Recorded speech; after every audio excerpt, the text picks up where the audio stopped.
Hello? Oh, hell. Why are you in such a hurry? Everyone's going to be splitting up from MRPD heading to the general area of the prison. Sir, it's a Unit 5. Can you hurt me?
How you doing?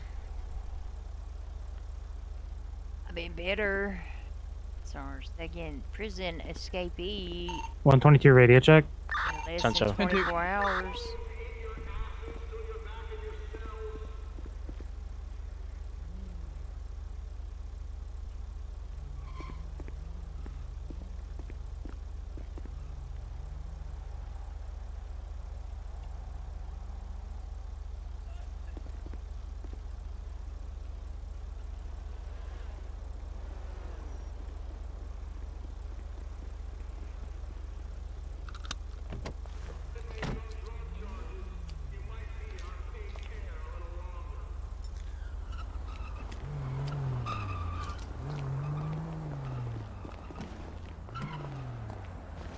One 122 gonna be 1041 I'm tonight. gonna talk to Mr. Connor. Alright. Which one is he? Connor, John Connor, where you at? I am right here. He is right here. Oh, here, let's go this way.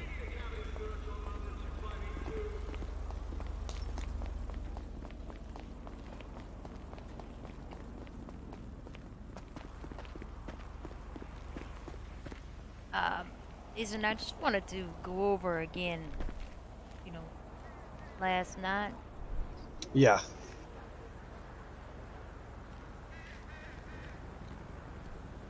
Give me 1 minute.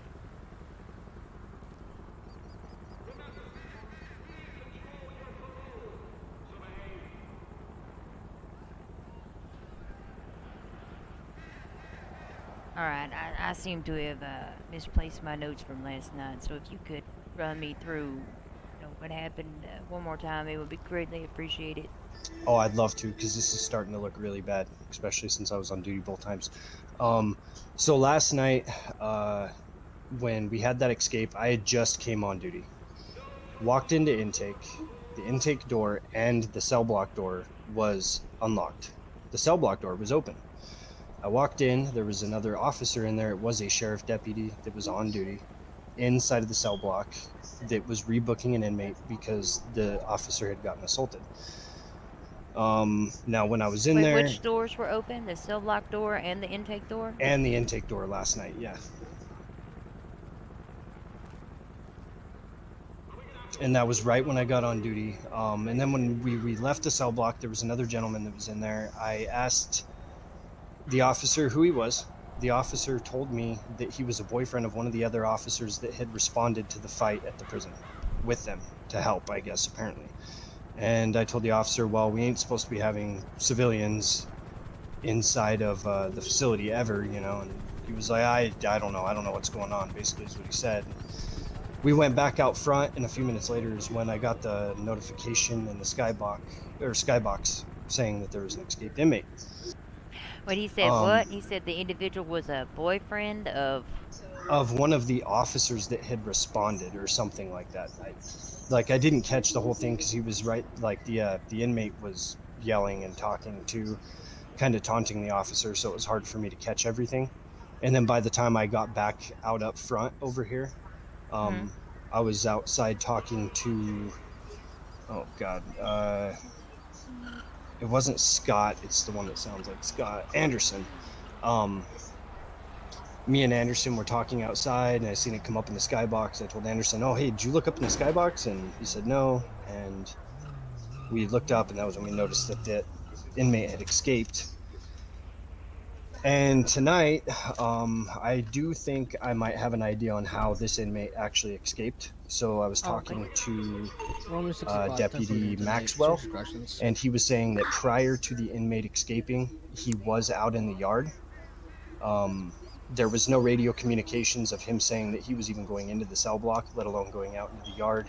He said that he didn't see the inmate follow him, but when Darian Riggs went to go check on the inmate to make sure that he had food and water and stuff, he radioed in that he couldn't find the inmate anywhere in the prison. So we all went in thinking maybe he was scuffed or something. We couldn't see him. We were running around, and about 30 seconds after that was when we got the notification in the skybox again tonight. Okay, let's go back to the last night with Chip. Was the gates unlocked? So no, the gates were locked when I went into the facility. There was nobody outside. There was, I believe, one other officer that was going on duty. He was doing stuff with his uniform, but other than that, there was nobody else out here. Do you recall if there were any vehicles parked inside? Yes.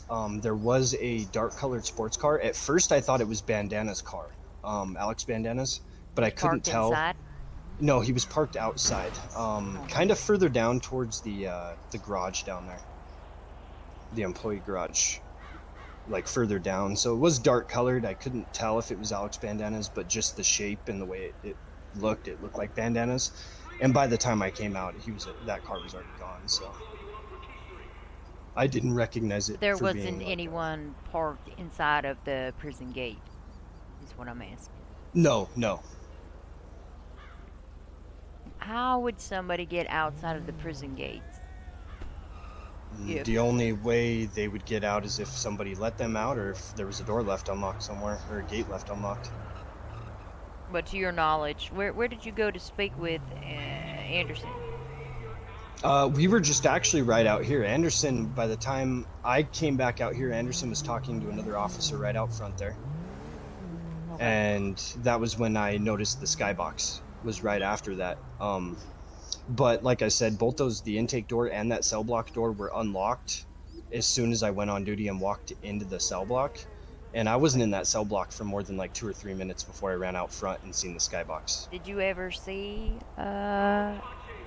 you saw the individual dressed as a civilian that was I did see a civilian dressed person, yeah, but he wasn't in the cell block. Like, he was actually in intake when I seen him. Like, he was Okay. standing in intake. So I thought maybe somebody brought him in with him when they were responding, you know, and then just forgot him there or something. I didn't know what happened at that point. I was trying to figure that out, and that's why I was going up front to talk to Anderson, was because I thought maybe he knew more about who that was. But by the time that happened, it was already too late. We already seen it in the skybox. Okay. So you don't remember seeing him again since the time he was in intake? He was out front, I believe. If it was the same person, I think I seen somebody standing out front with us when I came out with Andrew Scott. But when I came out of the gates, and that person was standing a little bit further down, and then he ran across the parking lot. But the way it all happened was real casual, almost like it was, almost like that person was already there, you know, for him. So. Okay. You didn't happen to be running body cam, did I already ask you this? I'm sorry, what was that? I said you didn't happen to be running body cam, were you? No, actually, it's a one time that actually I didn't turn my recording on. My brain That ain't quite sounds strong pretty enough. suspicious. Yeah, I can assure you, I have nothing This is to do with looking this. pretty bad. I know it is, and trust me, I Two can tell you that suspects in now. less than 24 hours and you're on duty. Well, today I was nowhere inside of the facility. I was out at the front gate, and the other officers can vouch for that. The only two people that have been inside of the facility in the last hour, other than us going inside to look for him after we noticed he was gone, was Riggs and Johnny Maxwell. But I can assure you, I have nothing Did you to notice do with any this. other doors unlocked? Or just the intake and the cell block? Last night, just the intake and the cell box. The cell block. And you didn't notice any vehicles parked inside of the prison, like, courtyard? No. Is there any way to, like, jump out? Or escape some way other than through the gates? Not that I'm aware of. 'Cause Like, I've never. we've had two suspects that have, you know, gotten away, and if those gates are locked like they're supposed to be, then even if they're not in the cell block, they shouldn't have a way of getting out. Correct, and that was why I wanted to mention that Maxwell did say that he was out in the yard prior to this suspect escaping. Suspect was in the yard. He didn't even specify. He just said, I went on the radio and I just said Romeo 61 to corrections. Did anybody go out into the yard prior to the inmate escaping? Maxwell responded with, yes, I was out there, and I asked him if the inmate was out there with him, and he said he didn't see the inmate with him.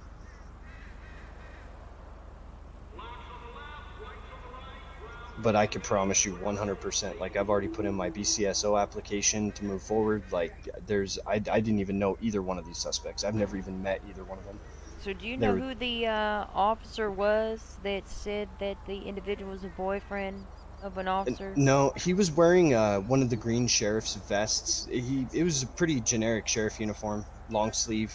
He had long brown hair. I don't know who he was, though. I've never met him. He wasn't here very long. He was just, like, right at the end of the rebooking process whenever I went into the cell block.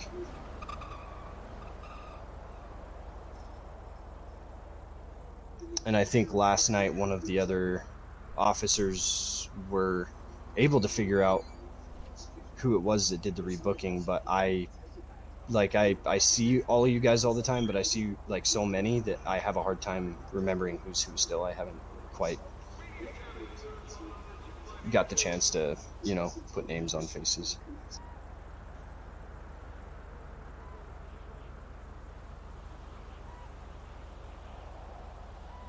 Okay,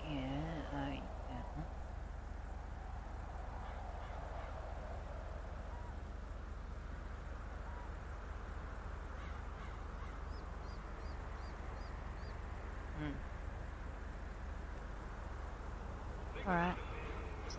And like I said last night, you know, when we were walking out of the gates, a huge possibility that he could have came out with us, and we just didn't we didn't realize it. But I would never intentionally let anybody out of this facility. And like I said, you know, I've been putting in my applications. Last night I even helped with the training. Like, I want to move forward. And as soon as we noticed that he was gone, you know, I jumped on the radio.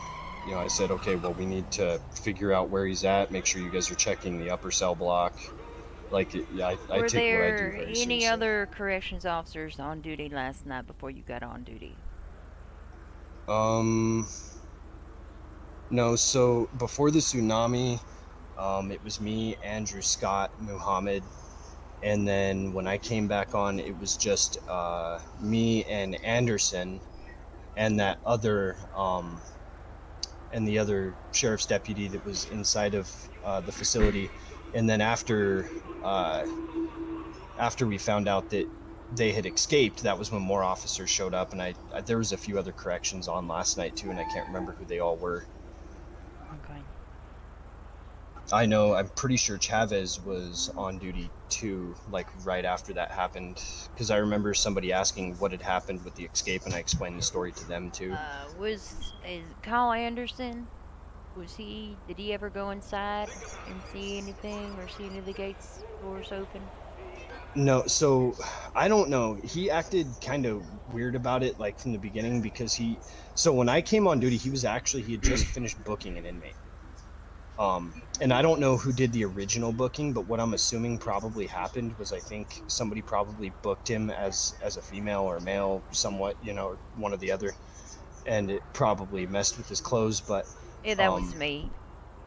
oh, okay, yeah, And but he other said than to me was a female. I oh, gotcha. did what I was supposed to do, as far as I know. Yeah. But yeah, other than that, I didn't see Kyle other than when I first walked into intake after I went on duty, and then when I got back out into the parking lot, he was outside. And then you guys questioned us. He flew out right away. I stayed on duty clear up until like 1:30 or 2 o'clock in the morning, still keeping my eyes peeled for the inmate. Like, I stayed in the city as long as I could last night. Right, I appreciate that. Shane, go ahead and stay with me. I'm going to try and transfer these two individuals right now. What's going on at the prison? I mean, We have multiple It's not the individuals prison. done. I'll be en route. I appreciate your statement. Yeah, and I mean, I wish I had an answer. I know this looks really bad because I'm on duty both times when this happened, but